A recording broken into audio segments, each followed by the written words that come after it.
Hey, welcome back to this three-part series about YouTube's rules of the road. In our last video, Kelly talked about our community guidelines and how they're enforced. In part 2, I'll get into how copyright works.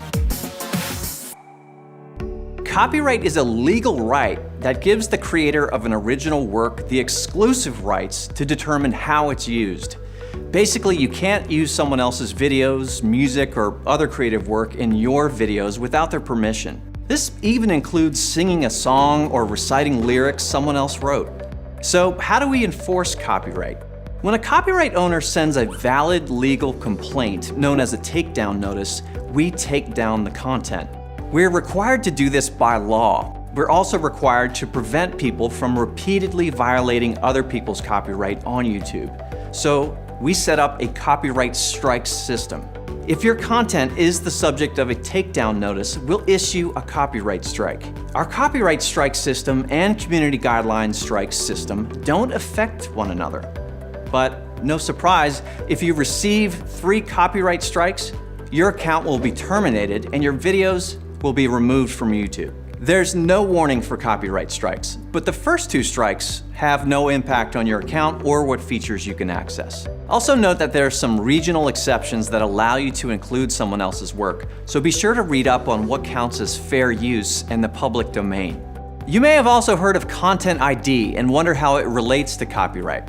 Well, to help YouTube creators draw upon all the great content they love while still protecting the rights of copyright owners, we built Content ID, an automated enforcement system that lets some of the world's biggest rights holders find their work when it's being used by others and claim it instead of taking it down.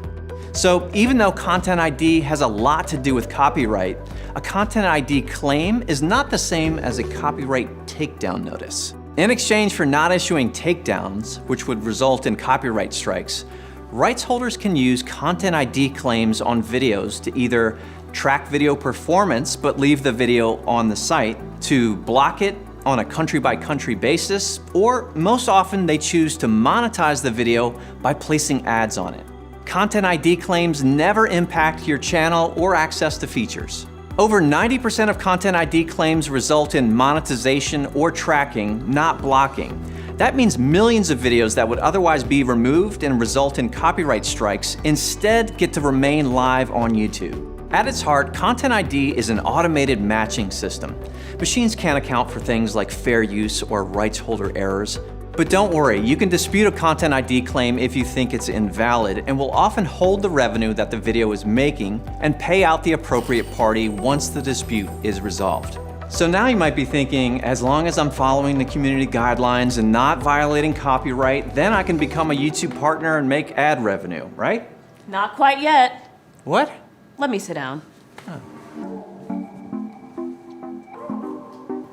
There are a couple more things to be aware of if you want to be a YouTube partner and make revenue from ads. My name's Mahalit, and in the third and final part of this series, I'll give you an overview of the YouTube Partner Program and our advertiser-friendly guidelines. Click this end screen to come on over.